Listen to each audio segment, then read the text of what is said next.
To astral project, the first step is throughout the rest of today, you need to tell yourself and build up your positive affirmations that you can do it. You need to constantly tell yourself, I can astral project, I will astral travel, that sort of stuff. Tell yourself this throughout the whole day, and then when it comes to time to go to sleep, you enter step 2, which is you need to meditate, relax, go through a relaxation routine. Okay, you need to do things like make your room as relaxing as possible, and spray your pillow spray, which has been proven to work, by the way, pillow spray. Have your dream journal by your bed, and make sure there's no annoying lights or sounds in your room. The next step, probably the easiest step of all, I would say, is you need to actually go to sleep. Now, if you're really excited about astral projecting, if you really want to astral project like tonight, now, then it's going to be hard to sleep because you'll be excited, right? It's just like trying to go on holiday the next morning. When you go on holiday, it's hard to sleep the night before because you're so excited. It's sort of going to be a bit like that. But stick with it, try and relax, try and go to sleep, and just have a normal sleep. Now, before you do that, you need to set your alarm to go off 6 hours after you go to sleep. And why do you do that? Because you need to target your REM sleep, which is the sweet spot for out-of-body experiences, for lucid dreaming, for astral projection, whatever you want to name it. It's 4 to 6 hours after you've actually fallen asleep.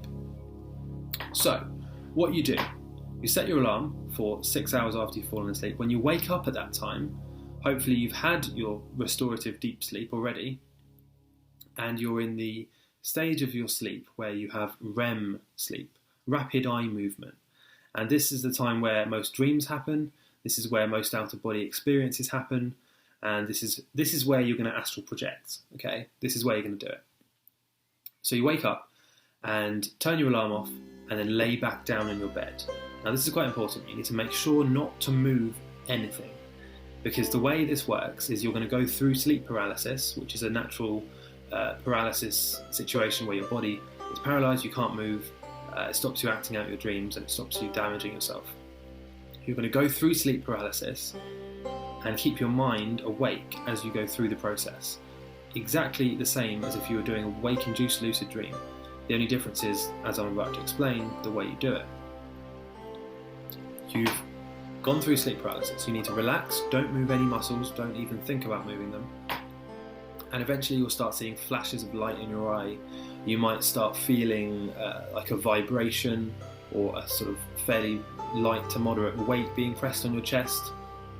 You might feel like a sweeping blanket go up your body from your toes to your head, and you might even, as I said, you'll feel vibrations. You might even see some swirling patterns around your eyes if your eyes are closed, and you might feel some weird warping vibrations in the sides of your head and also in the middle of your head as well.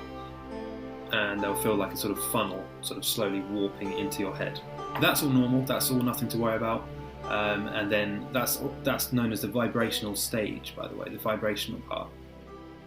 Then as you go through that, as you go into the astral experience, what you need to then do is you can either imagine something physical above you, like a bar or a rope. This is known as the rope technique. You can grab the object, imagine grabbing it with a limb that isn't your arm or your hand or whatever. Imagine it's like an etheric limb, a ghost or phantom part of your body that you can reach out and grab the rope with. You're then going to pull yourself out of your body with the rope. And that's how the technique works, okay? Important points for this. You need to really believe that it will work, and you also need to... So let's just go back a bit. So you've relaxed, you've slept, you've woken up, set your alarm, you've gone into sleep paralysis, you're still keeping your mind awake at this point, your eyes are closed and you're seeing flashes of light and you're feeling weird, right? Now this is where you imagine your hand or arm reaching out of your body, but bear in mind not to move your actual real body. You don't move your real body, you imagine the phantom limb reaching out of your body, grabbing the rope, which you can visualize, right? And then pulling yourself up out of your body with the rope. And then from there you'll be in the astral plane, you'll be able to move around, do whatever you want. And then to come back, obviously follow what's known as the silver cord, which will take you back to your body. Now, that's how to do it, that's how to astral project. Now this is the interesting part, which I wanted to wait till the end to explain, just because there are people that will find this video will be people that want to learn how to astral project, or people that don't believe it's real and just want to see how it works because they're curious. You may have seen my other video where I say lucid dreaming versus astral projection, which one is real. In a nutshell, my opinion and the opinion of many other scientifically minded people around the world is that lucid dreaming is proven. It has been proven using a test which tracks people's eye movements, and they can confirm certain patterns looking left to right, which have been arranged beforehand in a lucid state. Whereas astral projection is different, because astral projection is something where the idea is you visit the astral plane, which is a physical, or non-physical I guess you could say, measurable place where you can go and meet other people, meet other astral travellers, and exchange ideas, talk to them, communicate, and then come back to the real world and apparently know what you've just experienced. As in, say if there was a room in your friend's house, in the real world, the theory is he could put something on a piece of paper, write a number on a piece of paper, and the astral traveller would be able to visit his room and read the number and then come back to the real world and tell people the number, right? This test has never been proven. The idea behind that has never been proven. No one's ever done that in a controlled scientific environment, which thereby proves that when you astral project, you can't enter the real world and you're not visiting anywhere other than a part of your own mind, an internal world, a dream world, right?